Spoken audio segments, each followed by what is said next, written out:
السلام علیکم ورحمۃ اللہ وبرکاتہ۔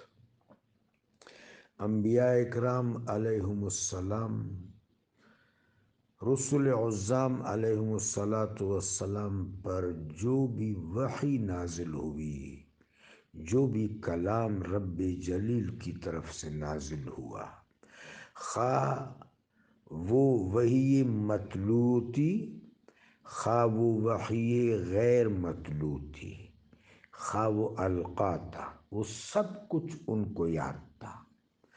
اللہ کے نبی تمام انبیاء اکرام علیہم السلام کی یہ خصوصیت مبارکہ ہے، بطور خاص میرے آقا و مولا صلی اللہ علیہ وآلہ وبارک وسلم کی، کہ انبیاء اگر آرام بھی فرما رہے ہوں، محو استراحت بھی ہوں، تب بھی ان کی قلوب منورہ، قلوب طیبہ بیدار ہوتے ہیں۔ خواب میں بھی جو وحی نازل ہوتی ہے وہ بھی ان کو محفوظ و یاد ہوتی ہے، حفظ ہوتی ہے۔ کوئی ایک جملہ، کوئی ایک لفظ بھی ان کے مبارک حافظوں سے اور ان کی قلوب مبارکہ سے ساکت نہیں ہوتا۔ یعنی انبیاء علیہم السلام پر، رسول اعظام علیہم السلام پر جو وحی مطلوع آتی ہے، جس طرح قرآن وحی مطلوع ہے، اور وحی غیر مطلوع، حدیث وحی غیر مطلوع ہے، یا القا، یہ سب کچھ ان کے قلوب اور ان کے مبارک حافظوں میں محفوظ و مامون اور میسر ہوتا ہے۔ ایک جملہ بھی ساکت نہیں ہوتا۔ یہ کریم رب کی طرف سے اہتمام ہے، اور یہ اہتمام اللہ تبارک و تعالیٰ نے خاص طور پر مختص فرمایا ہے، مہیا فرمایا ہے، اور انبیاء علیہم السلام کے لیے خاص طور پر باریاب فرمایا ہے۔ جس بھی نبی پر جو کچھ نازل ہوا وہ تو اللہ کے ان نبی و رسول علیہ السلام کو یاد ہوا۔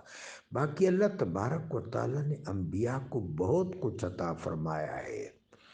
انبیاء کو اللہ تبارک و تعالیٰ نے آقا و مولا علیہ السلام سے ملاقات نصیب فرمائی ہے۔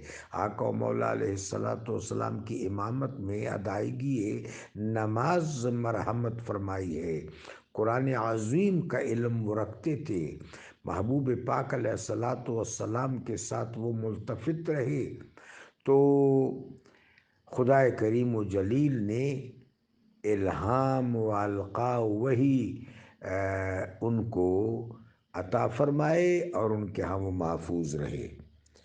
قرآن عظیم کے بارے میں انبیاء علیہ السلام کی پیشین گوئیاں کتب الہامیہ میں موجود ہیں۔ قرآن عظیم کے حوالے سے ان کی تحمیدات اور ان کے مبشرات موجود ہیں۔ سو اللہ تبارک و تعالیٰ نے علوم کو ان کے لیے جمع کیا تھا، مہیا کیا تھا۔ جس طرح قرآن عظیم میں آتا ہے کہ ہم نے آدم علیہ السلام کو سارے اسماء و اسرار اور علوم سکھا دیے۔ میرے آقا و مولا علیہ السلام کا علم تمام سے زیادہ، وما هو علی الغیب بضنین وما ینطق عن الہوی ان هو الا وحی یوحی علمہ شدید القوی۔ اللہ نے خلائق میں سب سے زیادہ علم انبیاء اکرام کو دیا ہے، بہت وسیع الاطلاع بنایا ہے، ان کے قلوب کو بقع انوار بنایا ہے، اور وہی اور القا کا معدن و مخزن و محور بنایا ہے۔ اور سب سے زیادہ علم اللہ تبارک و تعالیٰ نے اپنے حبیب لبیب صلی اللہ علیہ وسلم کو عطا فرمایا ہے۔